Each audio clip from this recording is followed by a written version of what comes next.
मात्र और मात्र उन राग द्वेष के एकांत विपरीत मिथ्यात्व के वशीभूत होते होते जीव अनादि से भ्रमण कर रहा है। नहीं समझ पा रहा है जीवादि प्रयोजन भूत तत्व हमारे लिए क्या देने वाले हैं, नहीं समझ पाए। ना आज तक जीव द्रव्य को समझा, ना आज तक धर्म अधर्म आकाश काल किसी द्रव्य के बारे में हमने समझा, ना किसी तत्वों के बारे में हमने समझा।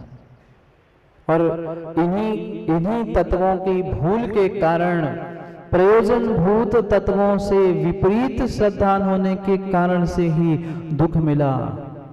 मां किसको दुख मिला? किसको दुख मिला? मुझे दुख मिला। पर मैं कौन हूं? कल भी मैंने प्रश्न पूछा था कमल भाई, मैं कौन हूं?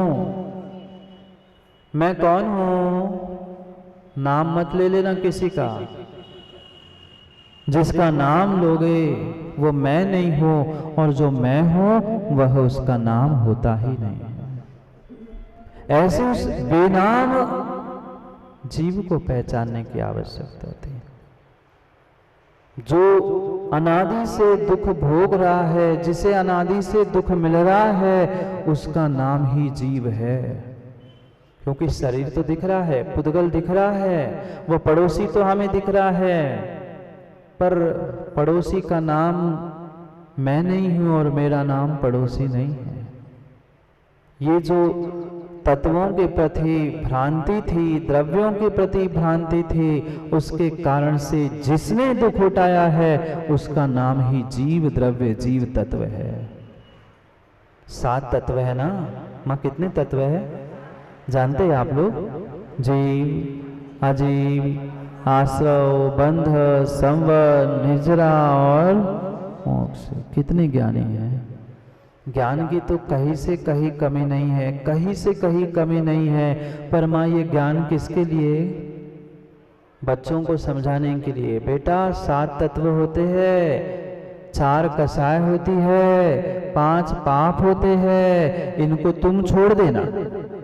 मैं पकड़ के बैठा। सबसे बड़ा धोखा तो आज के माता पिता बच्चों के साथ कहते हैं, करते हैं।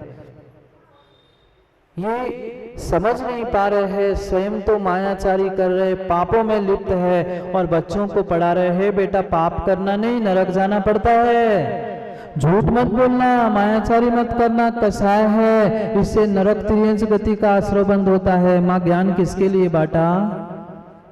बच्चों के लिए तो बराबर, बच्चों के पिता के लिए तो बराबर हमारे पास ज्ञान है, पर स्वयं के लिए कोई ज्ञान नहीं है।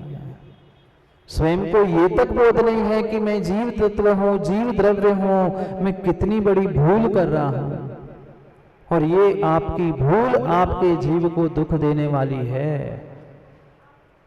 दुख के लिए निमित्त कौन था?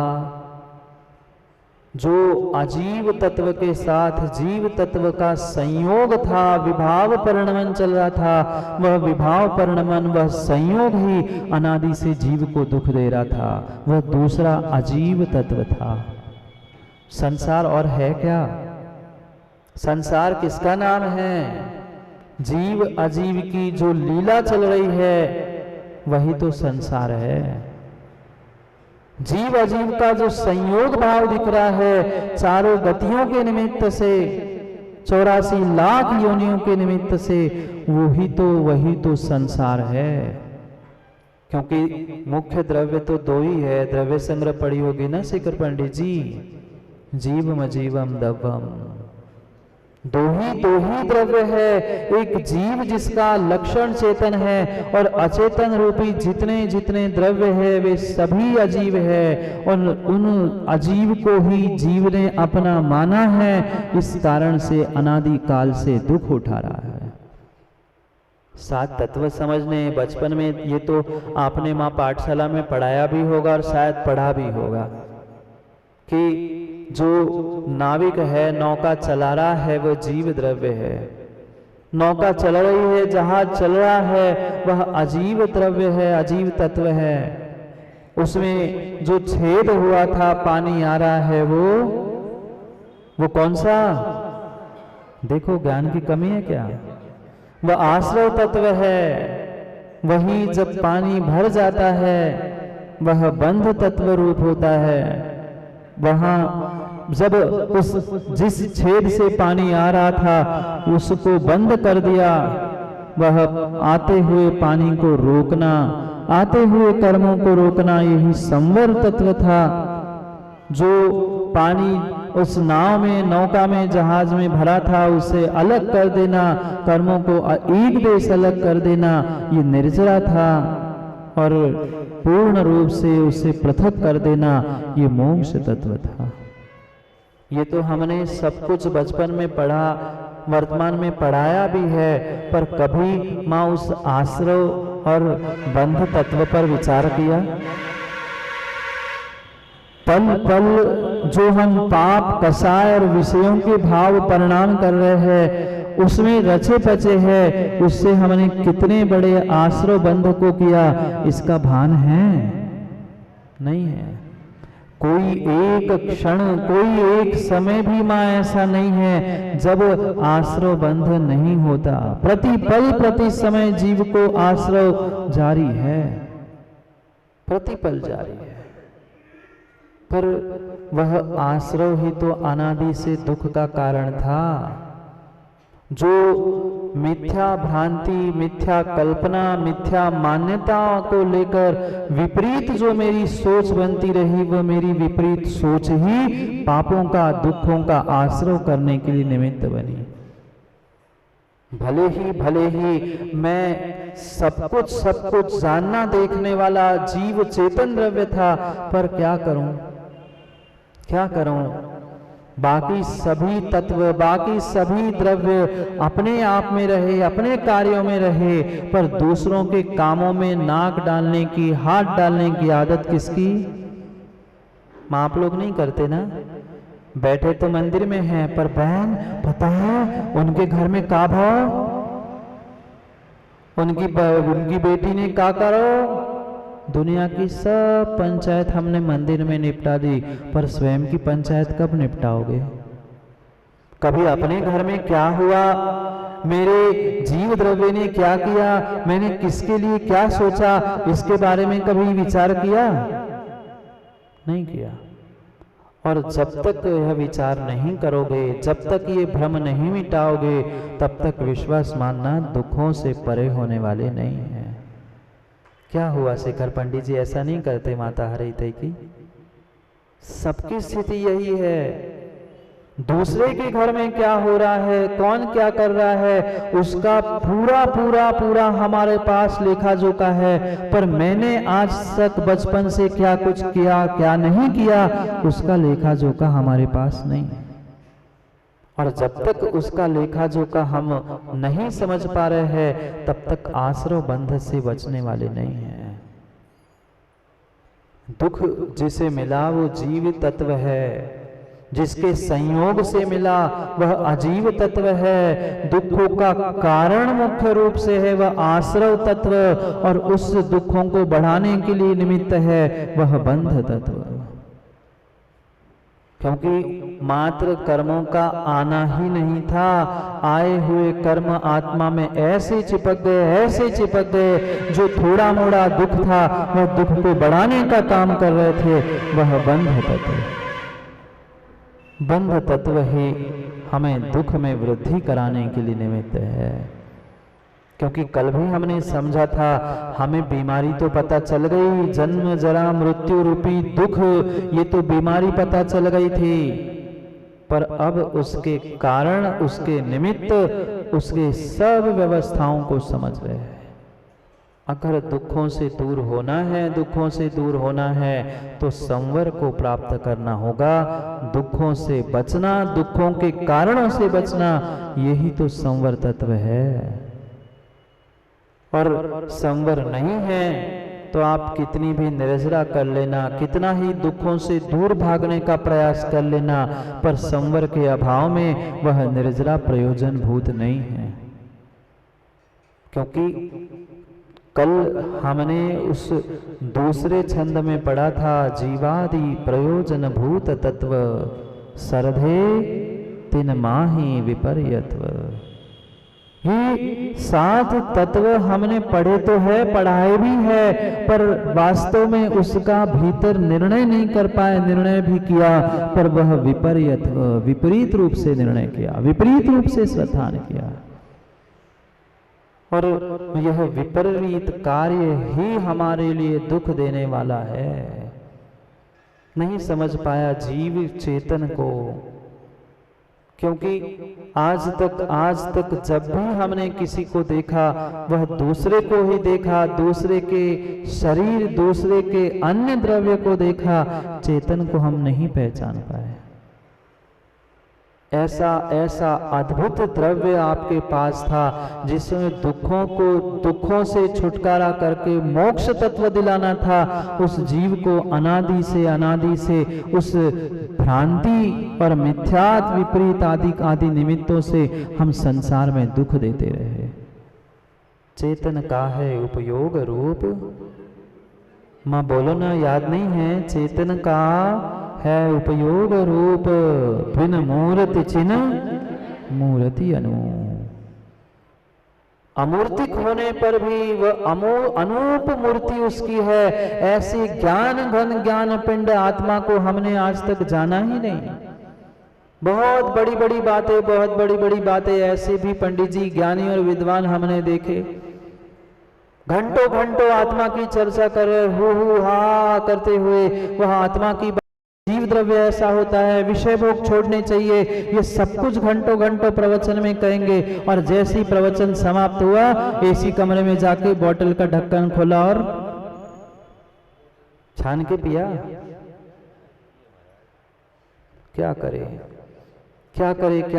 पहले से जिनकी गति नक्की हो चुकी है पंडित जी, वो क्या कर सकते हैं और क्या दूसरों को उपदेश दे सकते हैं।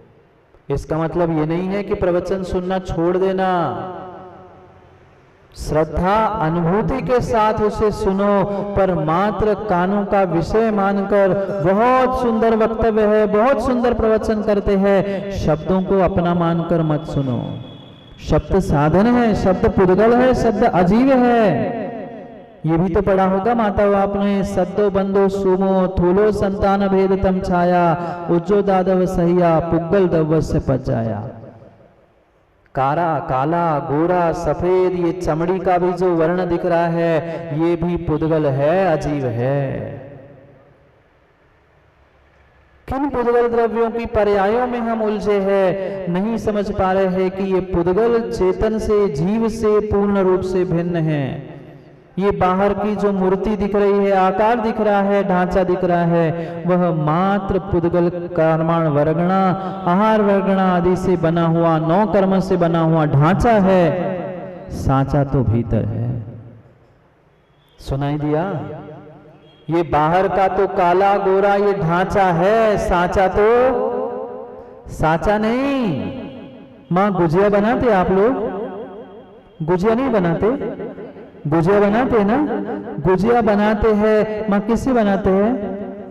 सांचे के अंदर वह गुजिया बनती है, बाहर सांचा होता है, अंदर पंडित जी सांचा होता है। एक बिंदी मात्र अंतर है। बाहर गुजिया का सांचा होता है, नहीं आया समझ में? ढांचा होता है, और सांची गुजिया तो अंदर होती है। सांचा खाते होंगे ना मां? सांचा ही तलते होंगे ना? सांचा तो मात्र आकार देने के लिए है, एक ढांचा बनाने के लिए है, एक नक्शा बनाने के लिए, एक आकार बनाने के लिए है। पर सांचा कौन है? सांचा कौन है? ये तो बाहर का मात्र गुजिया के ढांचे सांचे जैसा शरीर का पुद्गल का आकार है, भीतर बैठा हुआ चेतन सांचा है, उसे तो पहचानो। क्या करे? जिसको वह मिथ्यात की मोह कर्म की वह मदिरा का नशा चढ़ा है, जिसके ऊपर वह उस सांचे को ही सांचा मानकर भ्रमित हो रहा है। सांचा अंदर है, चेतन अंदर है, भले ही बाहर में उसकी मूर्त दिख रही है, पर ये स्पर्श रस गंध वर्ण से युक्त वह पुद्गल द्रव्य का परिणमन है, चेतन का नहीं। पर क्या करे, जीव उस चेतन को भूलकर अचेतन पुद्गल द्रव्य में अपने आप को खोज रहा है। अरे किसकी फोटो, कल भी चर्चा की थी ना, याद है ना माताओं? फोटो किसकी, तस्वीर किसकी, चित्र किसका? पड़ोसी का, पड़ोसी का, पड़ोसी का। वो तो आपकी पर्याय भी नहीं है। ये शरीर तो फिर भी विभाव पर्याय है जीव द्रव्य की, वह तो पर्याय की भी पर्याय है। जो फोटो तस्वीर चाहे मोबाइल में हो, कागज में हो, जहां भी लगी हो, वह फोटो तुम्हारी पर्याय नहीं है, तुम्हारी मूर्त नहीं है, तुम्हारी पड़ोसी की भी पूर्व पर्याय नहीं है। वो तो पर्याय की दूसरी तीसरी पर्याय है, पुद्गल का ही परिणमन है। और उसी के पीछे तो आजकल लड़ाई चलती है, इसकी फोटो, उसकी फोटो, इसकी तस्वीर, मेरा नाम, तेरी फोटो, क्या लड़ाई मची है। जो तुम्हारी पर्याय भी नहीं है पवन जी, उस पर्याय के पीछे लड़ रहे हैं, बिलख रहे हैं। तुम्हारी पर्याय भी नहीं है, ये तो फिर भी विभाव पर्याय, पड़ोसी, सगा पड़ोसी है। वो फोटो किसके लिए मर रहा है? ये पुद्गल का परिणाम है। एक एक द्रव्य के बारे में हमने जाना है, सब कुछ हमने जाना है, पर मानना नहीं सीखा। चाहे धर्म अधर्म, आकाश काल, ये जितने भी द्रव्य हो, उन सबका स्वरूप हमने पढ़ा है ना मां? धर्म द्रव्य गति हेतुत्व, अधर्म द्रव्य स्थिति हेतुत्व, आकाश अवगाहन हेतुत्व, काल वर्तना हेतुत्व, ये सब हमने पढ़ के रखा है। पर इतना सारा पढ़ा है पंडित जी कि पढ़ा बन गया है। आपको नहीं कह रहे हैं, जिनका पढ़ा है ना उनको कह रहे हैं। खूब पढ़ा, पर इतना पढ़ा, कोने में ऐसा जाके पढ़ा है कि जीव पढ़ा बन गया। पढ़ा नहीं जानते आप लोग? अरे बुंदेलखंडी पढ़ा नहीं जाने तो को जाने। हाँ, भैंसिया की तो पढ़ा कह रहे हैं। अब कौन भैंसी और कौन पढ़ा, आप सोचो। मैं किसी को भैंस पढ़ा नहीं कह रहा हूं, उन्होंने कई भैंसियों को पढ़ा। मैं तो कह रहा हूं पढ़ा तो है, सब कुछ पढ़ा है, पर वह सम्यक के अभाव में मात्र पढ़ा है।